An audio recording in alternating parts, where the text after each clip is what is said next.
Salvador, Jesús es mi Salvador, el único camino.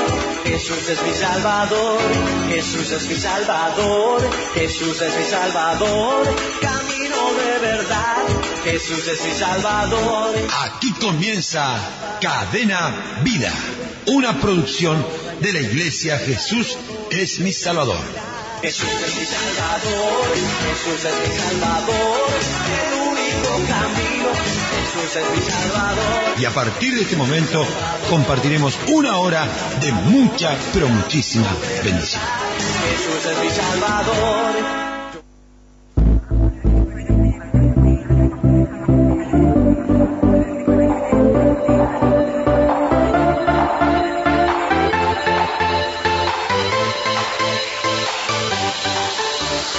Ministerio Apostólico y Profético Jesús es mi Salvador. Sede central, Avenida 8 de Octubre 4186, esquina Villagrán. Reunión general los días miércoles 15 horas, viernes 18 horas y domingos 9 y 18 horas. Reunión de oración los días miércoles 8 y 18 horas y los viernes 9 horas. Reunión de discipulado los días viernes 15 horas. Reunión de jóvenes y adolescentes los días sábados a las 18 horas cada 15 días. Con la alabanza, que se escuche la alabanza.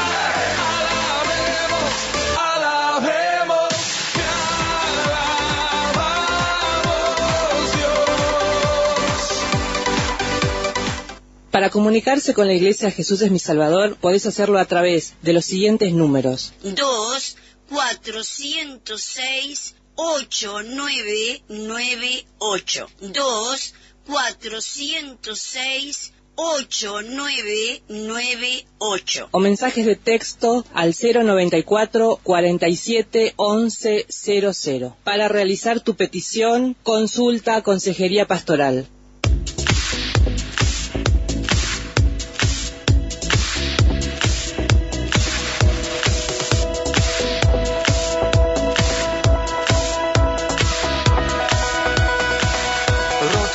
Zona de Maroñas, Francisco Echagoyen 4801, esquina Carreras Nacionales. Reuniones los días miércoles 17 horas y sábados a las 16 horas. En ti soy libre, sé exaltado, tu amor no se acaba.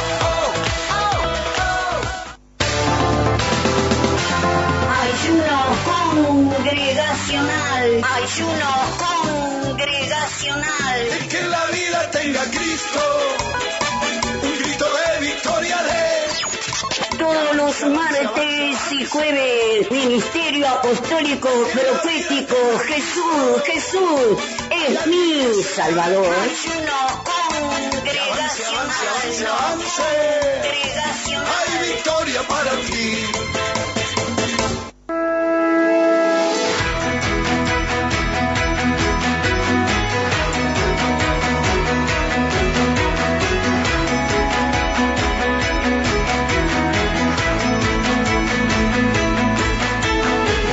Zona del Cerro, Cuba 3960, esquina China. Horarios martes, jueves y sábados 15 horas. Más profundo, pues somos hijos del gran yo soy. Oh Dios, siempre con nosotros.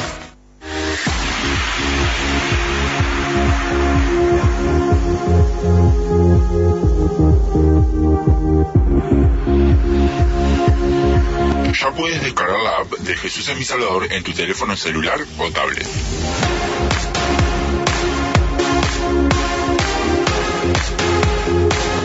Nos puedes encontrar como Jesús es mi Salvador ingresando a través de tu Android en Play Store y accede a todo nuestro contenido, prédicas, enseñanzas y nuestra radio online las 24 horas.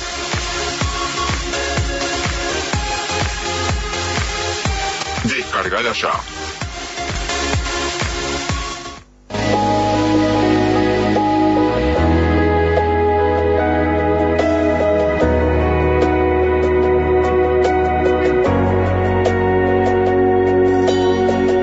Atención de los anexos de la iglesia Jesús es mi Salvador. Atención la zona del Cordón. Eduardo Víctor Aedo 1990 entre República y Arenal Grande. Reuniones lunes 10 horas y de miércoles a viernes 10 y 15 horas. Sábados Manantiales de Vida 15 horas.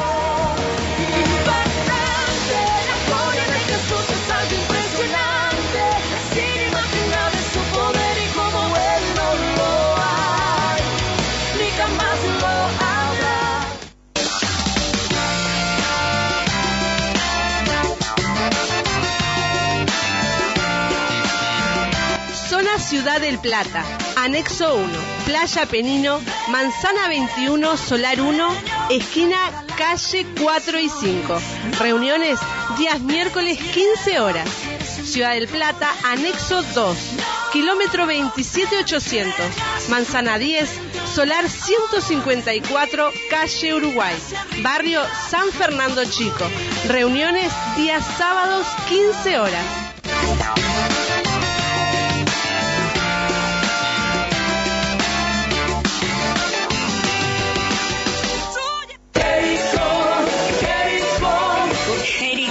Jericó 2024, 7 domingos, a partir del día 3 de noviembre al 15 de diciembre, 7 domingos, Jericó 2024, florecerá, libro de Números 17:8 dice la palabra, y aconteció que el día siguiente vino Moisés al tabernáculo del testimonio, y aquí que la vara de Aarón de la casa de Leví había reverdecido y echado flores y arrojado renuevos y producido almendros. Fructificad, 7 domingos, Jericó, florecerá en 8 de octubre, 4186, Ministerio Apostólico Profético, Jesús es mi Salvador.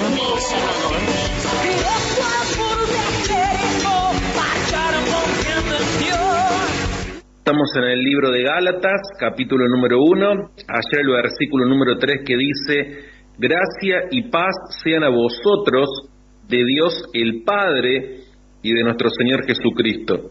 Hoy el versículo número 4, el cual se dio a sí mismo por nuestros pecados, para librarnos del presente siglo malo, conforme a la voluntad de nuestro Dios y Padre. Bueno, oro y ruego al Señor para que en esta mañana haya una impartición poderosa en nuestras vidas, verdaderamente, que hoy nos quede en claro de que somos libres en Cristo Jesús, y esa libertad nos permite estar siendo luminarias en este mundo. Acá el apóstol Pablo pone, digamos, la obra de Jesucristo en la cruz como algo central, en donde la justificación por nuestros pecados está solamente en Jesucristo. Y cuán necesario es que abracemos esa obra que el Señor ha hecho por todos nosotros. Y antes de estar empezando con este tabernáculo, oraba a Dios y le pedía, ¿no?, de la capacidad, ¿no?, como para poder explicar de que el Señor Jesús ha hecho una gran obra por nosotros, y esa obra nos capacita para estar en este mundo que es malvado, en este mundo en donde vemos tantas cosas que son aborrecibles, poder estar haciendo el bien. No esperar que las condiciones estén favorables, sino en este mundo, así como está hoy, en medio de las situaciones difíciles que las personas viven, poder ser aquellos que estamos transmitiendo la vida del Señor. Y aquí, bueno, el versículo número 3 venía hablando de la gracia del Señor, de la paz que Él da.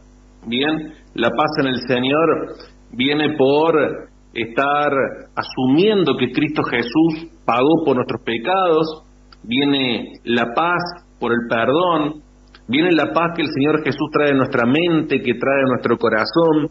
Bien, y acá empieza diciendo el versículo 4, el cual se dio a sí mismo por nuestros pecados para librarnos del presente siglo malo. Y el hecho de que Jesucristo se haya entregado por nosotros tiene que ver con la gracia. Bien, porque Jesucristo se entregó y recibimos ese regalo de parte de Él. Nuestros pecados nos condenaban, nuestros pecados estaban delante nuestro, nuestros pecados nos quitaban la salvación, y necesitamos de ese sacrificio de Jesucristo en la cruz del Calvario. El otro día estábamos en una campaña evangelística allí en la Costanera, y cómo explicar todo esto, ¿no? Porque hay muchas personas que a sí mismas se evalúan como buenas personas, y cuando uno ve que el mundo está tan corrupto, que hay tanta maldad, que hay personas que roban, que hay personas que matan, que hay personas que violan, que hay personas que estafan, y que hay personas que hasta luchan contra eso, uno en la calificación personal puede decir, soy una buena persona, ¿cómo puedo ser condenado por mis pecados? ¿Qué le queda a los otros? Ahora, uno puede estar pensándolo esto de la siguiente manera: uno puede estar haciendo el bien en la vida, en todas las cosas. Ahora, si uno comete un delito y la policía lo descubre eso, viene la policía y te arresta. Por más que toda tu vida y todos tus hechos hayan sido buenos, el hecho de que ya cometas un hecho ilícito, eso hace que seas arrestado, que seas sentenciado, porque la ley está hecha para estar obedeciéndola y para estar cumpliéndola. Entonces, con nuestros pecados pasa esto. Tenemos un Dios que es justo, tenemos un Dios que ama la justicia. Por lo tanto, quedamos en una posición cuando pecamos, quedamos en una posición en la cual somos culpables delante de Dios. Entonces, claro, una persona puede ser buena persona durante toda su vida, pero un solo crimen lo manda a la cárcel. Y así también pasa con nuestra vida, que el pecado lo que hace es presentarnos delante de Dios como culpables. Ahora, acá empieza hablando de la obra de Jesucristo, la cual conocemos también, la obra de Jesucristo en la cruz del Calvario, y esto es gracia.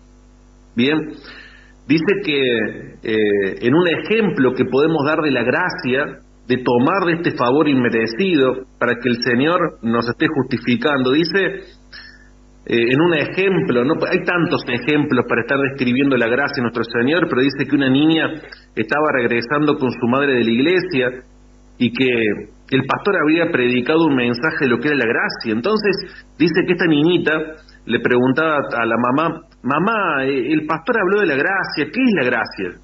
Y entonces dice que la mamá sienta a la niña sobre sus piernas y le dice: bueno, vamos a suponer que vos me desobedeces y que te portás mal todo el día, que haces cosas malas y que no deberías hacer, y que cuando llega la noche te mereces un chocolate o un castigo. ¿Cuál de las dos cosas?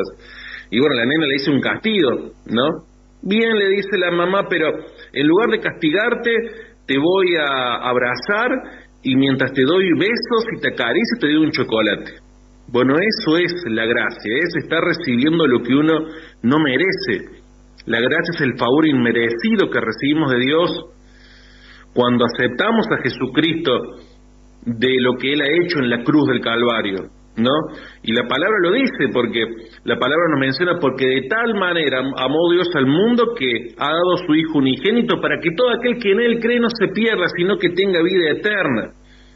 Dice la palabra esto, dice que no, que Dios envió a su Hijo al mundo, no para condenar al mundo, sino para que el mundo sea salvo por Él, todo el mundo, ¿no? ¿Y a quién Dios amó? Al mundo. Y cuando dice al mundo, o sea, no nos referimos a lo, ¿cómo podemos decir?, a lo terráqueo, a lo geofísico, sino a la humanidad que está dentro del mundo. Cuando decimos a todo el mundo, no nos estamos refiriendo a lo que es el globo terráqueo, sino a los que vivimos en él, ¿no? Entonces, todos los que estamos en el mundo, por naturaleza, hemos sido pecadores. La Biblia dice que no hay solamente ni uno justo, ni siquiera uno, por cuantos todos pecaron, están destituidos de la gloria de Dios. Y la Biblia nos dice que el pecado es enemistad con Dios, que el pecador se transforma en enemigo de Dios. Entonces, fíjate vos, ¿no? De que Dios te amó a vos, Dios me amó a mí, y como enemigos a causa del pecado estábamos condenados a muerte.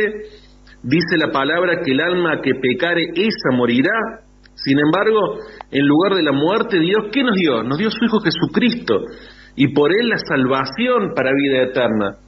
Entonces, eso es la gracia, y eso es lo que el apóstol Pablo quería hacerles entender a los gálatas, porque ellos pensaban en esta mezcla que había de personas cristianas, pero con ritos judíos todavía, que la cruz no era suficiente y que debían agregarle a la cruz ciertos ritos, además de la obra redentora de Cristo Jesús. Pero el apóstol Pablo les está hablando que tomen de la gracia, del sacrificio de nuestro Señor Jesús. Qué maravilloso que es, ¿no? Entonces, vemos que la gracia en realidad se manifestó en todo tiempo, porque la gracia nos habla del carácter que tiene nuestro Señor. La gracia en realidad estuvo presente en todo tiempo de la historia, simplemente que a partir del Señor Jesús y su obra en la cruz del Calvario, pagando por nosotros, así, ahí se estuvo manifestando plenamente.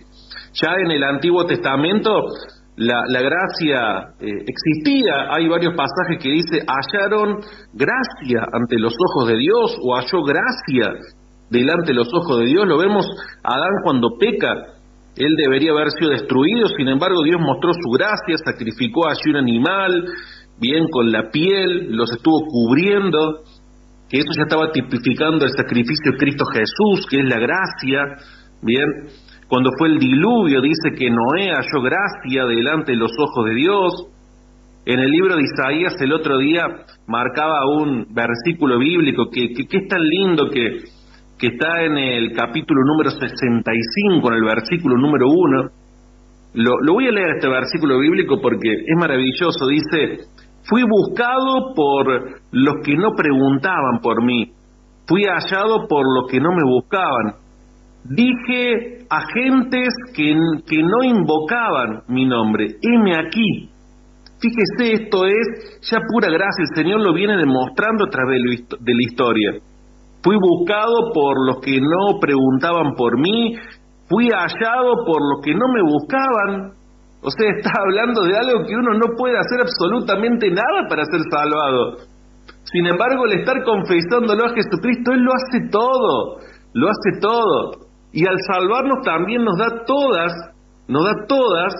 las posibilidades para que seamos luz en esta tierra. Ayer estábamos en uno de los pasajes bíblicos en Deuteronomio, capítulo número 7, hablando del tema de paternidad que nos tocaba, versículos, 1, 2, bien, 3, 4, y después cuando seguía leyendo ese capítulo, hablaba del pueblo del Señor, el pueblo que el Señor había escogido para hacerle un pueblo especial, más que todos los pueblos que están en la tierra, y no porque sean más que otros pueblos, sino que eran el pueblo más insignificante, pero que Dios los había escogido porque los amó. Entonces, eso es gracia, que la vemos en la gracia en toda la historia. Entonces, lo que somos en el Señor es por gracia, es puramente por gracia.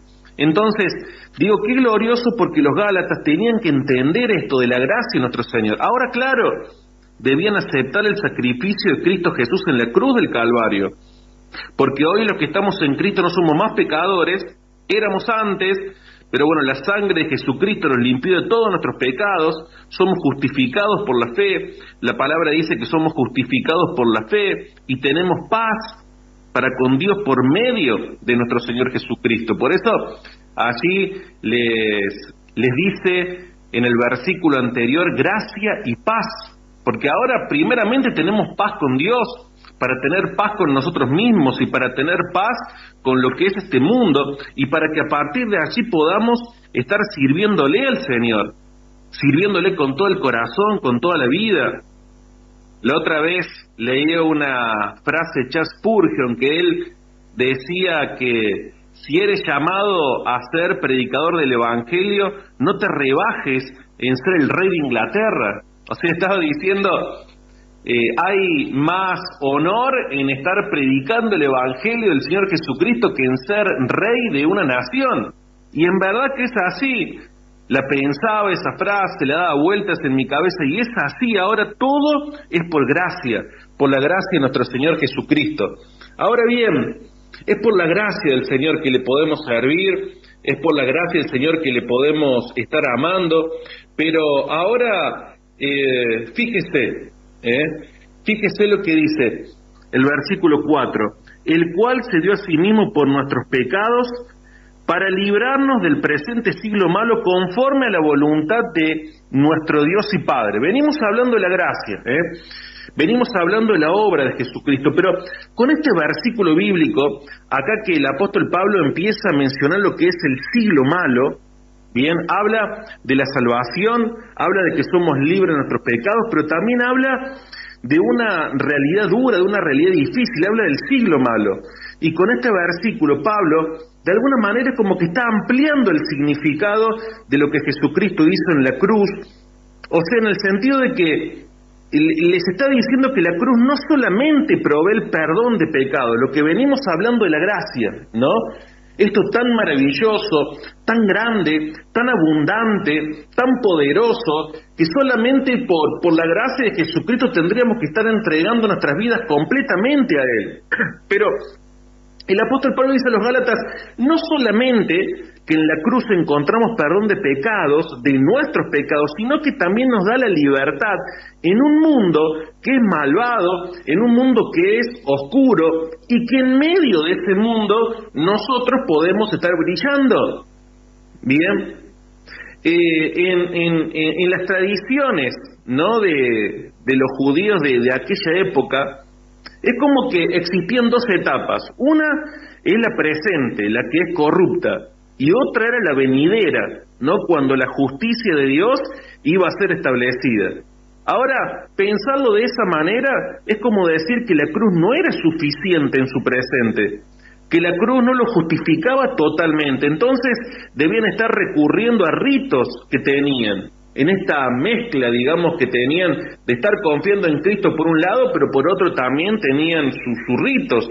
Entonces lo que Pablo quería estar diciéndoles, que ya eran hijos de Dios por la gracia, y que la cruz los justificaba, que los amaba el Señor, y que les quería decir que podemos estar experimentando la libertad de no ser condenados por nuestros pecados en Cristo, y vivir como parte de una nueva creación hoy en medio de un mundo que es malvado. Claro, porque ellos estaban esperando la justicia de Dios que iba a ser establecida.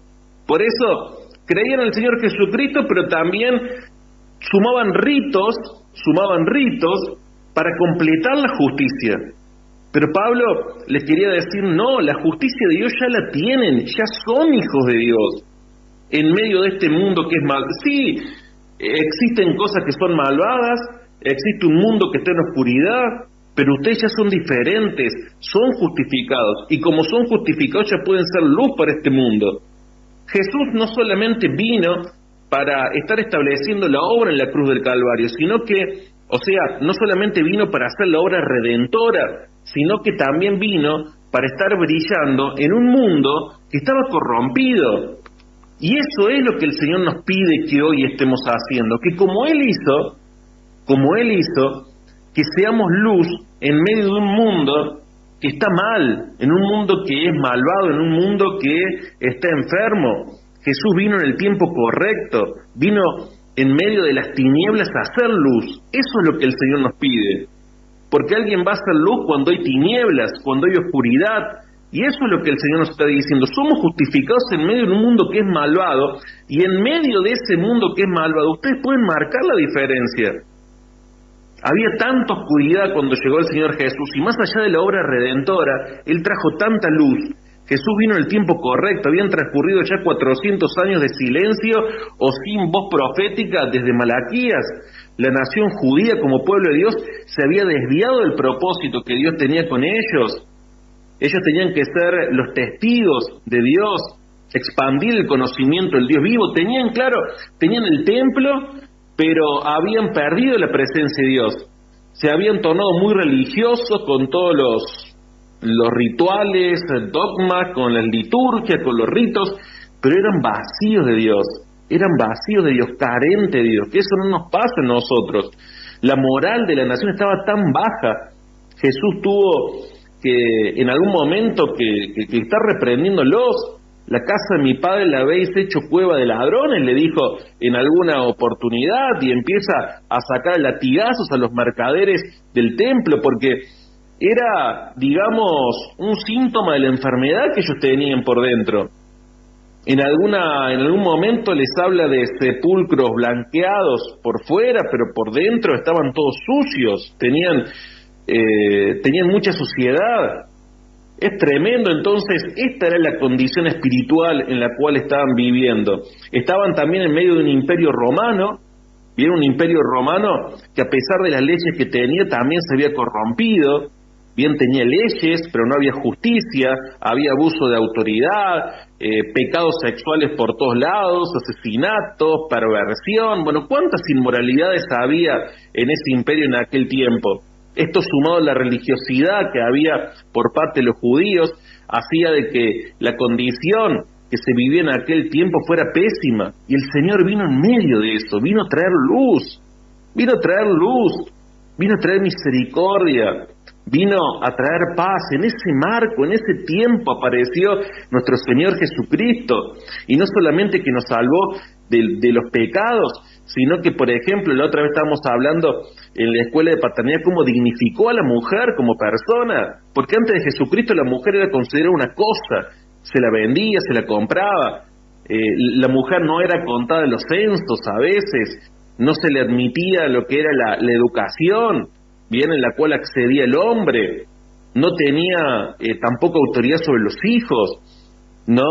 Ahora el Señor Jesús rompió con eso, rompió con todo tipo de discriminación, ya sea la racial, la social, económica, cualquiera, porque mandó a predicar el Evangelio a toda criatura. Dijo, haced discípulos en todas las naciones, ¿no? A todo hombre, a toda mujer, levantó a la mujer para el ministerio también. Entonces, el mundo entero debería estar postrándose ante Jesús, agradecerle por toda la eternidad, por todo lo que Él trajo como cambios al mundo. No solamente que estuvo trayéndonos perdón de pecados a través de la obra, del sacrificio de Cristo Jesús en el Calvario, sino que además vino a traer luz, vino a ser una inspiración, vino a cambiar las cosas, vino a traer misericordia, vino a traer paz. ¡Qué hermoso que es eso! A la mujer, ¿cómo la dignificó? Cristo se ofreció en un solo sacrificio en la cruz, tanto para el hombre como para la mujer. Bien, y es más, allí la Biblia nos dice que en el Señor no hay varón ni mujer, haciéndonos entender de que la mujer también puede ser de muchísima bendición. Ahora, el Señor, ¿qué es lo que nos pide a través de este versículo? Bien, conforme a la voluntad de nuestro Dios y Padre, que Él nos libró de nuestros pecados del presente siglo malo, del tiempo en el cual estamos viviendo. Así como Jesucristo fue luz en su momento, también nosotros debemos ser luz. La palabra nos dice que debemos ser luz y que debemos ser sal en esta tierra. Por eso, cuando están las bienaventuranzas allí en el libro de Mateo, claro, puede resultar algo como intolerable para lo que es el mundo hoy. El mundo no puede entender a alguien que, por ejemplo, sea pobre de espíritu, debido a que el mundo vive dominado por el orgullo, en un estado en donde cada vez quiere más y quiere más para sí. El mundo no puede tolerar que alguien se lamente por su estado de pecado. Lo que quiere el mundo, al contrario, es pasar totalmente por alto el pecado, convencerse a sí mismo de que está haciendo bien, de que es justificado, de que no hay ningún tipo de problema con eso. El mundo no puede tolerar la mansedumbre, al contrario, honra lo que es el orgullo. El mundo no puede recibir, tolerar a alguien que sabe que no es nada y que necesita del Señor. El mundo no sabe nada acerca de la misericordia, de estar haciendo la paz. Ahora, el Señor Jesucristo vino para cambiar todo eso, y lo que nos pide es que nosotros también seamos ese instrumento de cambio hoy en el mundo. Hoy que seamos esos instrumentos de cambio en el mundo, como tantos lo han hecho.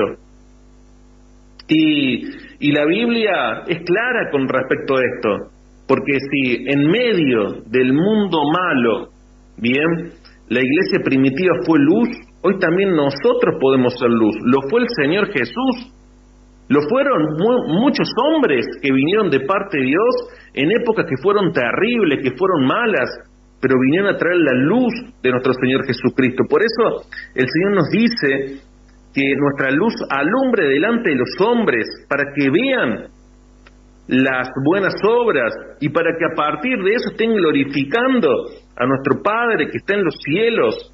Entonces, el sacrificio de nuestro Señor Jesucristo en la cruz del Calvario nos justifica, pero no solamente que nos justifica, sino que nos da la oportunidad de estar libres de este presente siglo malo, de todo lo que nos rodea, y que podamos ser luz en medio de todo esto, que mostremos las obras para que el mundo se convierta. La palabra nos habla que hemos sido creados en Cristo Jesús para buenas obras. Nos dice de que andemos en ellas, en esas buenas obras. Y hay tantos hechos en la palabra, hay tantos hombres, mujeres. Está la palabra en Dorcas, ¿no? Que ella dice que abundaba en buenas obras y en todas las colaboraciones y la solidaridad que hacía. Entonces debemos estar preparados, como dice la palabra, para todas buenas obras, equipados para todas buenas obras, haciendo las buenas obras, para que el mundo vea a Jesucristo, como lo hacía esta mujer, como lo hacían los discípulos, como lo hizo Jesucristo.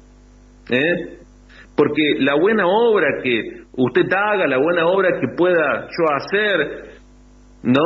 Que hagamos en medio de este mundo que es malo, en este siglo que es malo, la buena obra que podamos hacer por alguien le da autenticidad a lo que es nuestro testimonio.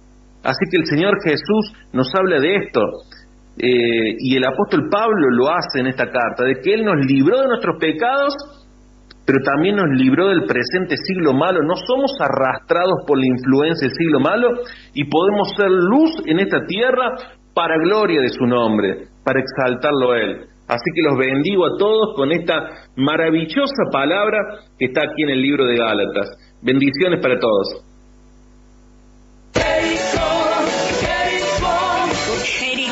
Jericó 2024, 7 domingos, a partir del día 3 de noviembre al 15 de diciembre, 7 domingos, Jericó 2024, florecerá, libro de Números 17:8 dice la palabra, y aconteció que el día siguiente vino Moisés al tabernáculo del testimonio, y aquí que la vara de Aarón de la casa de Leví había reverdecido y echado flores y arrojado renuevos y producido almendros. Fructificad, 7 domingos, Jericó florecerá en 8 de octubre, 4186, Ministerio Apostólico Profético, Jesús es mi Salvador.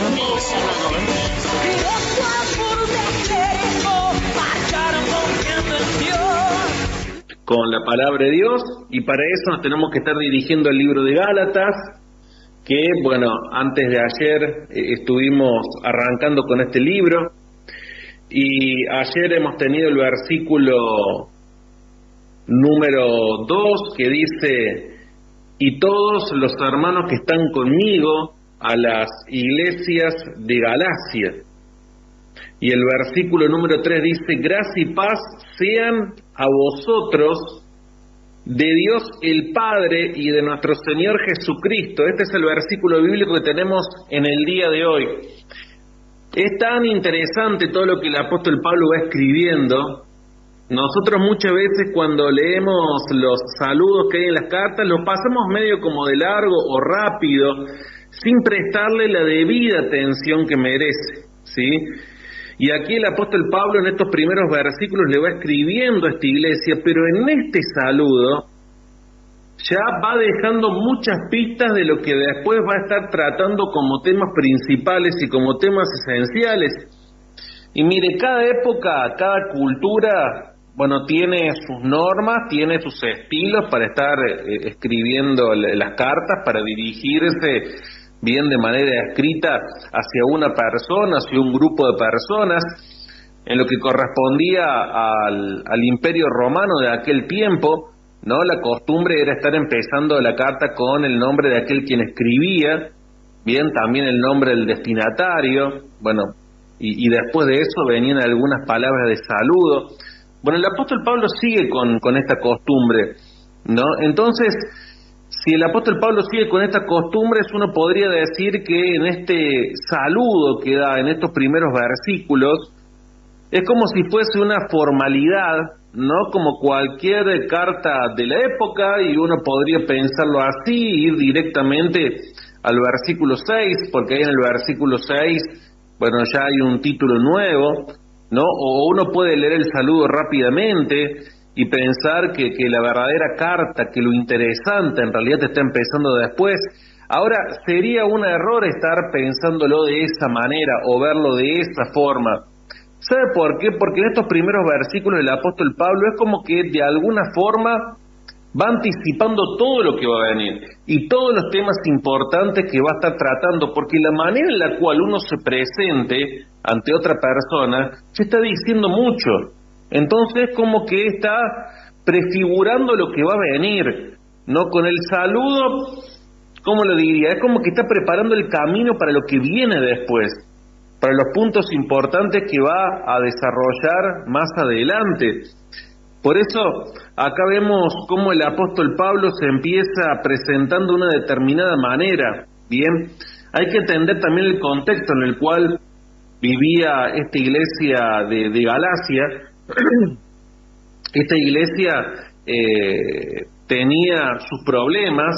Bien, el apóstol Pablo, hemos visto en todas las cartas, bueno, anteriores, cómo de acuerdo a la iglesia en la cual escribía, iba afrontando los problemas o las situaciones que cada una de ellas tenía. Y acá lo que pasaba con esta iglesia principalmente, no es solamente por esto que escribía el apóstol Pablo a esta iglesia, pero uno de los problemas principales que tenía era que había muchos dentro de lo que es esta iglesia que estaban llevando adelante una enseñanza de que para ser salvos había que estar guardando el día de reposo, había que tener cuidado en las comidas que se comían, en lo que es la circuncisión, todas las prácticas y todos los ritos judíos, digamos, que tenían que estar guardando para poder estar bien delante de Dios, para ser salvos. Eso era lo que muchos estaban pregonando. Y era uno de los motivos por el cual el apóstol Pablo escribía. No era solamente este, sino que también veía que había una iglesia en la cual se estaba dividiendo, una iglesia que ya estaba entrando en debilidad, una iglesia que estaba tomando unos caminos que no eran los correctos. Y había muchos motivos por los cuales el apóstol Pablo escribió, pero uno de los más importantes es este, ¿no? Este asunto. Y tengamos en cuenta de que el evangelio verdadero de nuestro Señor Jesús surge a través de lo que son judíos, porque el Señor Jesús era judío. Ahora los judíos tenían lo que era su religión, pero claro, ellos no supieron ver todo lo que había en las profecías, no lo supieron ver al Señor Jesús como su Salvador, entonces se quedaron muchos atascados en lo que eran los ritos, en lo que eran las costumbres, o muchos tenían como lo que era una mezcolanza, digamos, una mezcla entre lo que era el rito, lo que era la religión y lo que era la gracia. Entonces el apóstol Pablo escribe lo que es esta iglesia, por eso habla de Cristo crucificado, por eso habla de la muerte y la resurrección, por eso habla del Padre, por eso habla del Hijo, por eso en estos saludos ya va, digamos, anticipándose a los temas que iba a estar tratando después. Y por eso, bueno, el apóstol Juan Andrés nos explicó de que se presenta como Pablo apóstol, se presenta de esta manera aquí en la carta. Claro, era la norma con la cual se escribía en aquel tiempo, pero era importante que se presente de esta manera porque lo primero que él hace es estar presentándose como el hombre transformado. No se presenta como Saulo, ni se presenta como apóstol Pablo, sino como Pablo, como el hombre transformado. ¿no? Haciéndole saber de que ya la transformación de nuestra vida viene por el encuentro que tenemos con el Señor Jesucristo. Si hubiese escrito la carta de otra manera, hubiese elegido otra forma de estar presentándose, tal vez hubiese ido un poco en contra de lo que después le iba a estar escribiendo. Entonces se presenta como ese hombre redimido. Pablo empieza la carta con su nombre.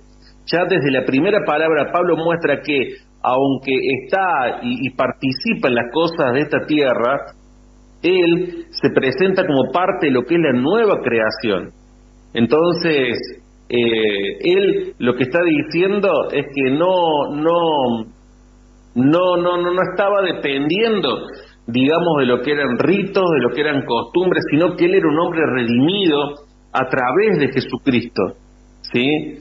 Entonces, no trata de marcar una superioridad en la forma en la cual se presenta, sino que dice Pablo y después menciona apóstol. Y apóstol era importante mencionarlo porque también había dudas con respecto a lo que era su apostolado, un poco similar a lo que pasaba con los corintios, pero se presenta como el hombre redimido, se presenta como el hombre que tiene nueva vida, se presenta como aquel que vio a Jesucristo y que a partir de ese momento todas las cosas cambiaron para él, y que ahora le sirve, y que ahora le ama, el que está libre de pecado, que es lo que somos nosotros. Antes nosotros de ser pastores, apóstoles, profetas, maestros, o antes de ser músicos, o antes de ser lo que sea que seamos dentro del Evangelio, o antes de ser servidores, somos las personas redimidas por Cristo. Después el Señor nos termina nos da algún ministerio o algún área por la cual estar sirviendo, pero primeramente somos esos redimidos, somos estos que estamos muertos en nuestros pecados y que Él cambió nuestra vida. Entonces de esta manera se presenta el apóstol Pablo como Pablo. Bien, después empieza a mencionar lo que era apóstol, ¿no? Entonces aquí el apóstol Pablo es maravilloso porque él también lo hace con humildad. La forma en la cual nos presentamos es muy importante. Bien, por ejemplo, si voy a escribir una carta a alguna persona, tengo que ver cómo me presento. Me ha pasado en algunas oportunidades tener que estar cerca del apóstol Juan Andrés y tener que estar redactando alguna carta a alguien, ¿sí? Ahora bien, si hay una persona que está dudando del Evangelio, si hay una persona que menosprecia la iglesia, si hay una persona que le toma en poco a lo que uno es, o una persona que no le da seriedad a lo que uno habla, es probable que uno ponga, soy apóstol, soy maestro en la palabra, soy doctor, soy PhD, para que capte la atención de la otra persona, para que sepa que no le está hablando cualquiera. Bien. Ahora también me ha pasado, por ejemplo, tener que escribir alguna carta a alguna persona que en realidad se le hablaba del mensaje de salvación. Entonces, allí ya no es tan importante el título, lo que Dios te haya dado, sino que es otra cosa más importante, llegar a la persona. Entonces, me ha tocado escribir cartas de parte del apóstol Juan Andrés y solamente poner Pastor Juan Andrés y ya está, porque la idea es estar transmitiéndole un mensaje de salvación. Si uno va a escribir, no sé, una carta romántica, ¿no? Y eso es hacia una persona muy cercana, no va a poner que uno es apóstol, o que es pastor, o que es esto, que es lo otro, o tal vez el título que tengas, de lo que sea, ¿no? Algún título que hayas sacado, que tengas dentro de la parte secular. Entonces la forma en la cual uno se presenta va mostrando también qué es lo que quiere estar diciendo. Porque dependiendo de eso también viene la efectividad de lo que es el mensaje. Y también hablando aquí el apóstol de que era apóstol, ¿no? Ya el apóstol Juan Andrés lo explicó en uno de los tabernáculos anteriores, cómo el apóstol Pablo había sido conquistado por Jesucristo, no por investidura ni por mediación humana, como lo dice aquí, no, porque Pablo en realidad el apostolado que tenía venía del Señor Jesucristo, porque Él se le había aparecido, porque Él lo había enviado, bien, porque Él le había mostrado de que estaba en un camino equivocado, persiguiendo los suyos, persiguiendo a los del camino. Ahora, una vez que el Señor Jesucristo lo tiene ese encuentro con Pablo, o con Saulo en aquel momento, y que pasaba a ser Pablo, ahora lo envía hacia lo que son hombres de Dios. Entonces, el apóstol nos explicaba de que Jesucristo fue el apóstol del Padre, cómo Jesús también envió a sus 12, bien. También vemos cómo Jesucristo se le apareció a Pablo, pero Pablo era puesto después en manos de hombres. Ahora, al estar diciendo de que el apostolado venía por Jesucristo, no por investidura ni por mediación humana, el apóstol Pablo estaba diciendo de que lo que él estaba haciendo era la voluntad de Dios, que todo lo que él enseñaba venía de parte de Dios, que todo lo que él predicaba no era un invento humano, sino que era la revelación que venía a través de Jesucristo. Entonces, al estar diciendo apóstol y estar haciendo esta aclaración, ya está, digamos, tomando el lugar que le correspondía y les estaba hablando a los Gálatas para que tomen en serio lo que era su mensaje. Entonces, esto es importante entender, de que el apóstol Pablo estaba posicionándose con este saludo, estaba posicionándose, y aquí habla de Jesucristo. Y claro, si estaban volviendo cada uno de ellos en los Gálatas a lo que era los ritos y lo que eran, digamos, las prácticas judías, era muy importante estar hablándole de Jesucristo, estar hablándole de la gracia de Jesucristo. Bien, el apóstol nos enseñó ayer, que no sé si ayer o antes de ayer, lo importante que es entenderlo esto, de que el Espíritu Santo nos lleva al Hijo y el Hijo nos lleva al Padre. El Padre resucitó al Hijo y nos hablaba del Hijo, del nombre Manuel, del nombre Jesús, del nombre Jesucristo, que era el nombre ungido, del Cristo resucitado. Es importante todo esto, porque el apóstol Pablo presenta en estos primeros versículos todo lo que es un modelo.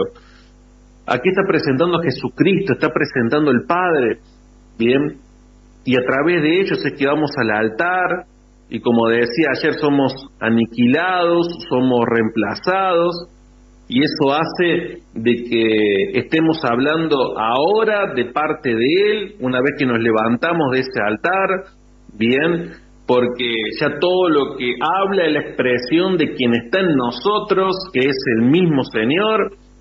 Y ahí viene la palabra de salvación, y estamos en comunión íntima con el Señor, y viene la revelación, y viene lo que es toda la sabiduría, pero no podemos dejar a Jesucristo fuera de ese contexto, no lo podemos dejar afuera a nuestro Señor justamente, que dio la vida por cada uno de nosotros. Entonces el apóstol Pablo va poniendo en orden todas las cosas en este saludo que va dando. Es maravilloso todo esto. En esta carta Pablo no solamente dice que fue enviado por Jesucristo y por Dios Padre, sino que también dice que lo levantó de entre los muertos, porque había cosas como la circuncisión, las costumbres judías, que no son nada en comparación de lo que es la acción divina. Y esto era lo que el apóstol Pablo les quería estar mostrando. Jesucristo es quien me levantó de los muertos, estoy acá escribiéndoles por Él, por gracia, es que somos salvos, no poner la confianza en lo que son otras cosas, ¿sí? Entonces el apóstol Pablo va prefigurando lo que es todo un modelo aquí, va mostrando cosas que son esenciales dentro de lo que es el Evangelio. Y como también estuvimos viendo ayer, ¿sí? Acá habla a todos los hermanos que están conmigo, a las iglesias de Galacia, y claro, no estaban solos, había todo lo que era un equipo ministerial, había todo lo que era congregaciones, era un saludo extensivo, con toda la intención de que la unidad de la iglesia esté presente en eso. El apóstol Pablo trabajaba en equipo, es tan importante estar trabajando en equipo. Hay muchas personas que no lo saben hacer, o hay muchos ministros que no trabajan de esa manera, pero el apóstol Pablo trabajaba en equipo, trabajaba con sus hijos ministeriales, los unía, y no solamente que unía a sus hijos ministeriales con él, sino que también unía lo que eran las congregaciones, porque muy probablemente acá las congregaciones a las cuales él escribía, porque estaba escribiendo aquí a un grupo de congregaciones, hacía que esas congregaciones también, entre ellas, supiesen de que hay unidad en el Señor, porque tal vez no se conocían, estaba escribiendo una región, un grupo de congregaciones aquí, entonces tal vez muchas de ellas no se conocían entre sí, pero las unía, Bien, les hacía saber de que formaban parte de un conjunto que era más grande, de que no estaban solos. Es tan importante entender esto, porque hay veces que pensamos que en el Evangelio estamos solos, tal vez porque somos los únicos que creemos en la familia, o porque vemos que otras congregaciones están en la ciudad donde uno trabaja, están siguiendo líneas que no son adecuadas, pero no, siempre hay un remanente de parte del Señor, y es importante saber de que hay otros hermanos que están en la lucha en la cual nosotros también estamos. Entonces, el apóstol Pablo acá saluda a todas las congregaciones. Las congregaciones deben estar en familia, deben estar en paternidad, debe haber esa relación padres a hijos. Un padre es aquel que orienta, que dirige, que fortalece, que disciplina a sus hijos. Entonces, presenta todo un modelo el apóstol Pablo acá en estos versículos. Habla de él como redimido, habla de que él es apóstol del Señor, para que también tengan en cuenta lo que era su enseñanza. Habla de Jesucristo, ya en el saludo ya va diciendo, soy salvo por Jesucristo, y habla también de lo que es la unidad dentro de la iglesia, porque podría haber saludado de otra manera. Fíjese que en la mayoría de las cartas Pablo menciona el nombre o los nombres de quien envían la carta junto con él, ¿no? Por ejemplo, en alguna carta dice Pablo, Silvano y Timoteo a la iglesia de tanto, ¿no? Acá no menciona el nombre, simplemente dice a todos los hermanos que están conmigo, ¿no? Tal vez ahí en la iglesia de Galacia no conocían a estos compañeros de misión, pero sin embargo Pablo los menciona de forma general y así comunica que lo que dice en la carta tiene el apoyo también de otras personas, que digamos lo que está escribiendo está en unidad también con el pensamiento y el corazón de otras personas. Entonces habla de lo que es un trabajo que es en iglesia, un trabajo que es en conjunto, un trabajo que es de muchos, un trabajo que es en familia, ¿sí? Así que el apóstol Pablo es maravilloso como escribe acá. Escribe como parte de una comunidad, ¿bien? De una comunidad que se expande, que va hacia las iglesias de Galacia. Por eso, un saludo parecería como que es algo intrascendente, pero en realidad un saludo va expresando un montón de cosas, ¿sí? Y en unos poquitos versículos, si vemos cada uno de ellos, podemos entender que somos un cuerpo, podemos entender de la acción del Padre, del Hijo, del Espíritu Santo, podemos comprender que primero somos redimidos, después seamos lo que seamos dentro del Evangelio, ¿no? Es maravilloso. Y este versículo número 3 que hemos visto hoy, dice, gracia y paz sean a vosotros, de Dios el Padre y de nuestro Señor Jesucristo. Y acá menciona la palabra de la gracia. La gracia es ese favor inmerecido por parte de Dios. Entonces dice gracia y paz, ¿no? La gracia que se refiere a esa manera misericordiosa de actuar que tiene nuestro Señor, que nos libera. Y dice paz también, porque la palabra paz en griego significa la ausencia de guerra, ¿no? Y Pablo usa la palabra paz, ¿no? También aquí con el sentido de la palabra hebrea shalom, ¿no? Que es mucho más amplia, que comunica, bueno, un estado de salud, de bienestar, de armonía, bien, de integridad, también de salud en lo que son las relaciones entre una persona y otra. Así que el saludo tiene una relevancia que es importante dentro de esta carta. Los Gálatas habían confundido el evangelio de gracia, por eso que les mencione gracia dentro de lo que es el saludo no es cualquier cosa. Y al no vivir en la gracia no tenían paz tampoco, porque uno no puede estar alcanzando la paz con Dios por lo que uno hace, por las obras que uno tiene, sino que debe aceptarlo Jesucristo, debe tomarlo a Él en su corazón y saber que la paz proviene de Él, que Él es la paz. Ayer estaba leyendo un texto muy interesante en donde hablaba de que muchas veces le pedimos a Dios que nos dé vida, de que nos dé dirección, y claro, está bien que le pidamos, pero tengamos en cuenta que Él es todas esas cosas. Él es amor, Él es paz, Él es el camino, ¿no? Él es todas esas cosas. Entonces no podían vivir en paz, porque claro, con los ritos y con todas esas cosas, nunca iban a estar alcanzando su redención, nunca iban a alcanzar tampoco la satisfacción en su alma. Entonces no podían vivir en paz, ¿no? Y en esas comunidades, bueno, también había conflictos, había divisiones, había desacuerdo, todo producto de estas cosas. Entonces qué lindo es entender lo que significa la gracia, y que la gracia lo que hace es estar trayendo también la paz. Se dice, ¿no?, que en el tiempo en el cual el apóstol Pablo estaba escribiendo estas cartas, era un tiempo, un periodo, digamos, de paz en el Imperio Romano. Y en que dentro de las fronteras del Imperio Romano existía lo que era mucha paz, ¿no? No había tantos altercados como existía en otras épocas. Ahora la paz que el apóstol Pablo está comunicando es otro tipo de paz, es la paz interna, es la paz espiritual, es la que solamente nuestro Señor Jesucristo nos provee, la que solamente Él nos da.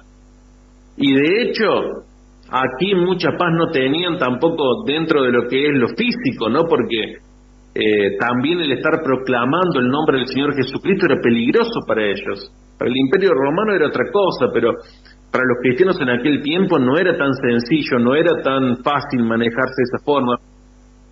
Pero vemos como acá el apóstol Pablo dice gracia y paz, que es lo que el Señor Jesucristo nos puede estar entregando. Hoy si nosotros lo aceptamos a Él en nuestro corazón, pero no con una confesión como hemos solamente hecho cuando lo hemos recibido en nuestro corazón, sino que hoy sin reservas lo dejamos entrar en nuestra vida, en nuestros asuntos, en nuestro corazón. Si lo dejamos entrar hasta en las cosas más privadas, Él va a traer paz a nuestra vida, ¿sí?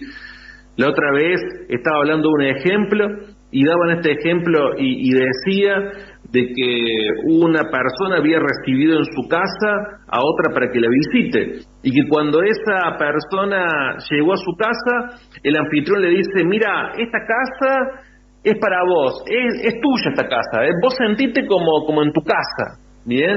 Y hace todo lo que vos quieras, no hay ningún problema, sentite como en tu casa, yo voy a salir un ratito y después vuelvo, y resulta que el anfitrión se va de casa, y después vuelve, y cuando vuelve le encuentra a esta persona, la que había recibido en su casa, una persona de honor, pero que le encuentra que está mirando su agenda, que está mirando sus finanzas, que está mirando sus recibos, que está mirando su patrimonio, ¿no? En el escritorio donde guardaba todos esos datos, agarra el diario personal donde empieza a leer todo lo personal de la persona, y el anfitrión le dice, pero ¿cómo? Pero ¿por qué estás mirando todo eso? Si yo te dije que te quedaras en casa, bueno, que sea como la casa, como si fuese tuya, pero eso me refería a lo que es la cocina, lo que es el baño, no estas cosas íntimas. Y el anfitrión y la persona que estaba mirando todo eso le dice, pero si vos me dijiste que yo podía tener total acceso a tu casa, que sea como si fuese mía, que me entregabas todo. Y muchas veces nosotros le decimos al Señor que le entregamos todo, pero las partes más íntimas, las partes más secretas nuestras, muchas veces no le abrimos el corazón a Él. Por eso el hecho de que Él nos alcance con su gracia va a hacer de que también nos traiga paz, que podamos entregarle todos esos aspectos de nuestra vida para que Él traiga paz en nuestra vida, para que Él pueda corregir las situaciones que tiene que estar corrigiendo, para que Él traiga salud en nosotros. Por eso los bendigo, y que esta palabra, viene en la cual el apóstol Pablo le está hablando a esta iglesia, sea también para nuestra vida, que el Señor traiga de esa paz, que el Señor a través de su gracia cambie todo lo que está fuera de lugar, que el Señor pueda revertir toda situación que sea difícil en nosotros, que el Señor pueda estar haciendo lo que nosotros no podemos hacer con nosotros mismos, con nuestro carácter, con nuestro caminar, y eso va a traer paz, va a traer el shalom de Dios, va a hacer que nuestra vida sea diferente.